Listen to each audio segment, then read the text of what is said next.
সত্য প্রচারে সোচ্চার। পাঁচবিবিতে জাতীয় দৈনিক ভোরের দর্পণ পত্রিকার প্রতিষ্ঠা বার্ষিকী উদযাপন করা হয়েছে। হাঁটি হাঁটি পা করে ২ যুগ পেরিয়ে ২৫ বছরে পদার্পণ করল জাতীয় দৈনিক ভোরের দর্পণ পত্রিকা। জনগণের মুখপত্র এই পত্রিকাটির ২৫তম প্রতিষ্ঠা বার্ষিকী উদযাপন উপলক্ষে আজ ২০ জানুয়ারি সোমবার রাত্রি ১২টা ১ পাঁচবিবি রেলওয়ে স্টেশনের পূর্ব পার্শ্বে জন্মদিনের কেক কেটে ও আলোচনা সভার মধ্যে দিয়ে প্রতিষ্ঠা বার্ষিকী উদযাপন করা হয়। পাঁচবিবি উপজেলা প্রতিনিধি আক্তার হোসেন বকুলের আয়োজনে ও সভাপতিত্বে এ উপলক্ষে অনুষ্ঠিত আলোচনা সভায় প্রধান অতিথির বক্তব্য রাখেন জয়পুরহাট জেলা ছাত্রদলের সাবেক সাংগঠনিক সম্পাদক উদীয়মান তরুণ নেতা মোহাম্মদ শামীম হোসেন মণ্ডল। আরও বিশেষ অতিথির বক্তব্য রাখেন থানা বিএনপির সাবেক যুগ্ম সাধারণ সম্পাদক অধ্যক্ষ নওশাদ আলী, থানা বিএনপির সাবেক দপ্তর সম্পাদক প্রভাষক সাইদুর রহমান, পৌর যুবদলের সাবেক সিনিয়র সহসভাপতি হারুনুর রশিদ সজল, থানা যুবদলের সাবেক সভাপতি শামসুল হুদা মণ্ডল দুলাল, আটাপুর ইউনিয়ন বিএনপি নেতা বিশিষ্ট ব্যবসায়ী আসাদুজ্জামান লিটন ও ৮ নং ওয়ার্ড বিএনপির সাবেক সাধারণ সম্পাদক শামসুজ্জামান সোহেল প্রমুখ।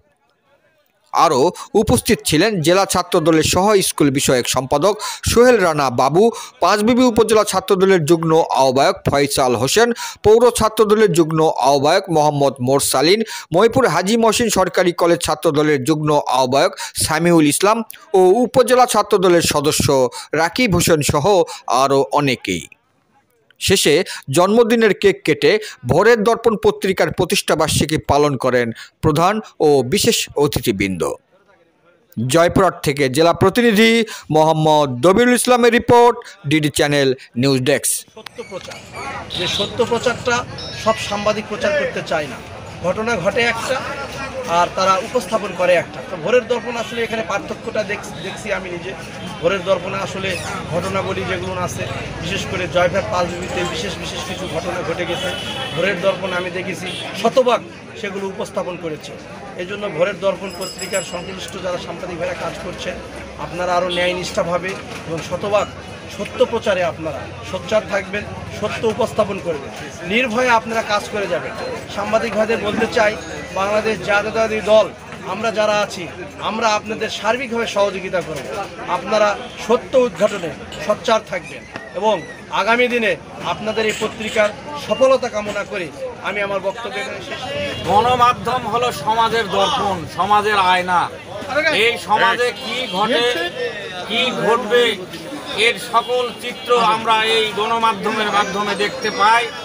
তাই আজকে এই ভোরের দর্পণের 25 বছর উপলক্ষে আমাদের বন্ধুবর বকুল আজকে এই আয়োজন করেছে।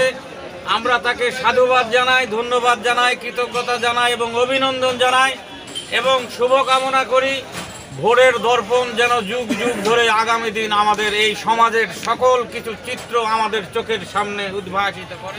পত্রিকা একটা জ্ঞান ভাণ্ডার এবং তথ্য ভাণ্ডার। তো আজকের এই দিনে ভোরের দর্পণ পত্রিকার মাধ্যমে ভোরের দর্পণ পত্রিকাটি সারা বিশ্বব্যাপী পরিচিতি লাভ করুক এবং এর তথ্য ভাণ্ডার এবং জ্ঞান ভাণ্ডারের মাধ্যমে সমাজ উপকৃত হোক।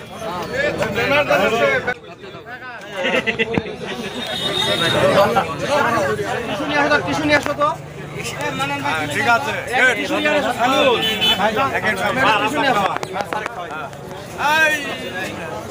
ছাত্রদের খাওয়াই